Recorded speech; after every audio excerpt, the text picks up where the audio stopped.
What if a structure appeared overnight, defying all scientific explanations, and stirred the souls of an entire town? Belogorsk, a serene town nestled in the Amur Oblast of Russia, is known for its tranquil landscapes, rolling hills dusted with snow in the winter, and a modest population that lives in harmony with the rhythms of nature. Life in Belogorsk moves at a gentle pace, where neighbors know one another by name, where elders pass down stories over samovars of hot tea, and where the local Orthodox church bells chime regularly, marking time and tradition. The townspeople, mostly Orthodox Christians or non-practicing spiritualists, share a quiet pride in their heritage and an unspoken reverence for the land that has cradled their ancestors. But all of that would change in a single night. On an icy evening in early December, just as the wind began to pick up and snowflakes swirled through the darkness, something extraordinary unfolded. Without warning, a celestial light descended upon a vacant field on the town's outskirts, once a stretch of untouched, frost-hardened ground. What followed would not only puzzle the senses, but shake the foundations of belief in this otherwise unassuming Russian town. For in the stillness of the night, something appeared that no one could explain, something that would forever change the way the people of Belogorsk viewed the world, their faith, and their place in it. The unseen arrival. At precisely 3:17 a.m., residents were awakened by an ethereal light descending upon an empty field. Among them was Mikhail, an elderly farmer, who witnessed a radiant structure materialize where none had stood before. By dawn, a magnificent mosque, adorned with a golden dome and intricate Arabic calligraphy, stood in the field, without any signs of construction or human intervention. The community's reaction. The townspeople gathered, oscillating between awe and skepticism. Children asked if it was God's house, while adults searched for rational explanations. The mosque emitted a gentle warmth, and the call to prayer resonated without a visible source. CCTV footage revealed nothing but static during the time of its appearance. Dreams and revelations. That night, many residents shared a collective dream. A vast desert, a glowing mosque, and a figure in white robes inviting them in. Individuals who had previously been indifferent or opposed to religion found themselves drawn to the mosque, experiencing unexplainable peace and clarity. Investigations and miracles. Scientists and officials arrived, attempting to understand the phenomenon. Ground scans showed no foundation beneath the mosque. Attempts to damage its walls failed. Inside, the mosque adapted to each visitor, displaying Quranic verses in their native languages and addressing their personal struggles. Global impact. News of the mosque spread internationally, attracting scholars, journalists, and the curious. Many visitors reported transformative experiences, leading to a surge in conversions to Islam. The mosque, named Nur-Ilahi by locals, became a symbol of divine presence and unity. The departure. 40 days after its appearance, the mosque vanished without a trace, leaving behind only a stone inscribed with the message, "His light does not dwell in buildings, it lives in your heart."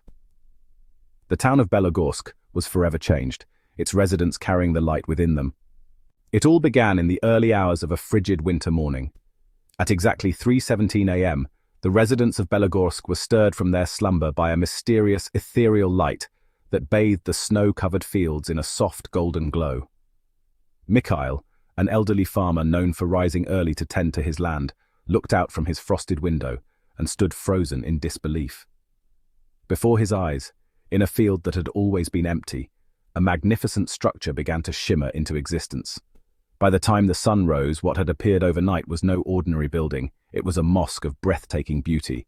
Its golden dome gleamed in the morning light, and its walls bore intricate Arabic calligraphy that seemed to pulse with a soft luminescence. There were no signs of construction, no scaffolding, no footprints in the snow. It was as if the mosque had been placed there by unseen hands. As word spread, the entire town gathered around the miraculous structure, torn between awe and disbelief. Children tugged at their mothers' sleeves, whispering, "Is that God's house?" While adults exchanged theories ranging from military experiments to elaborate pranks. But none of their logic could explain the warmth radiating from the mosque in the middle of the freezing winter, nor the melodious adhan, the Islamic call to prayer, that echoed gently through the air without any speakers or visible source. Intriguingly, all CCTV footage from the surrounding areas went black at the exact moment of the mosque's appearance, showing only static for nearly an hour. That very night, a new layer of mystery unfolded. Dozens of residents, young and old, devout and secular, reported experiencing the same dream. In it, they wandered through a vast, endless desert under a starlit sky until they reached a glowing mosque. Standing at its entrance was a serene figure clothed in white, gently inviting them inside. When they awoke, they were filled with an overwhelming sense of peace and clarity, something they couldn't explain.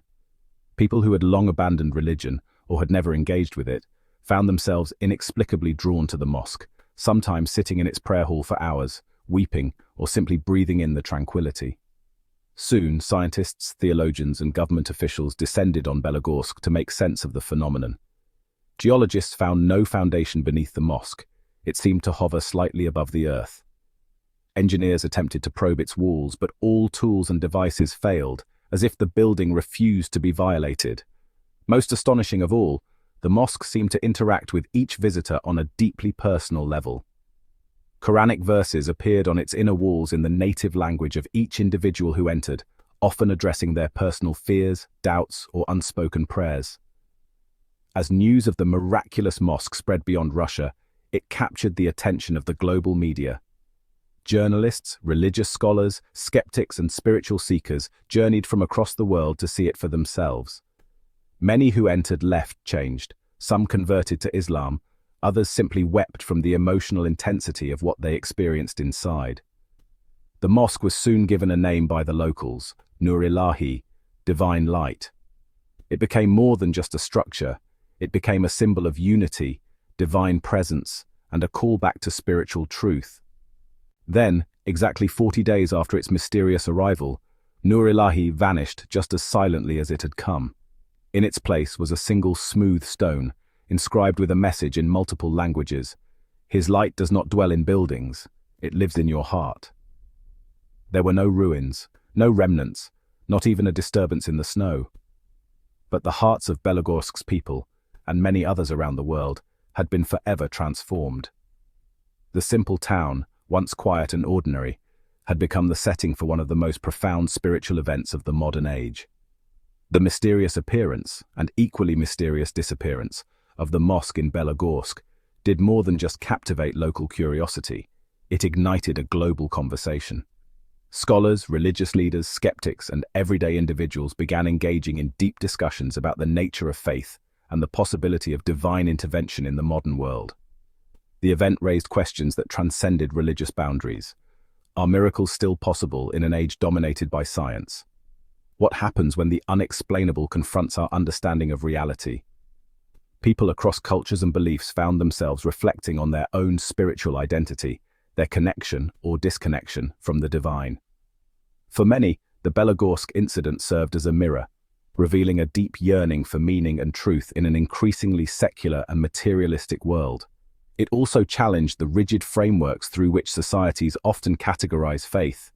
No longer could belief be dismissed as a relic of the past when something so inexplicable had touched the lives of thousands.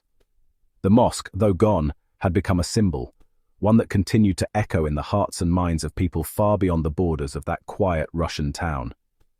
As the world grappled with the implications of the Belogorsk miracle, a wave of political and ideological tensions surged across various nations.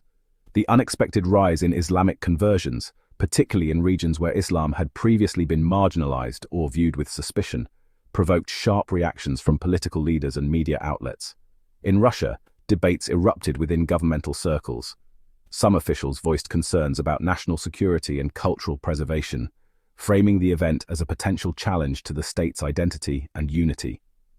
Nationalist voices warned of foreign influence and religious infiltration, calling for tighter regulations on religious gatherings and conversions. On the other hand, a growing coalition of scholars, spiritual leaders, and human rights advocates saw the Belogorsk incident as a divine invitation to re-examine social cohesion, interfaith harmony, and the shared human longing for the sacred. Internationally, the event sparked similar divides. Some governments clamped down on religious expression, while others embraced the opportunity to foster dialogue and understanding. The mosque's appearance and disappearance, though fleeting in physical form, had unleashed a deeper, more enduring struggle. The clash between preserving traditional power structures and embracing the transformative possibilities of spiritual awakening in an increasingly interconnected world. The story of the mysterious mosque in Belogorsk serves as a reminder of the profound mysteries that exist beyond our understanding. It invites us to reflect on our beliefs, our openness to the unknown, and the light that resides within each of us. With that said, thanks for watching, and until next script.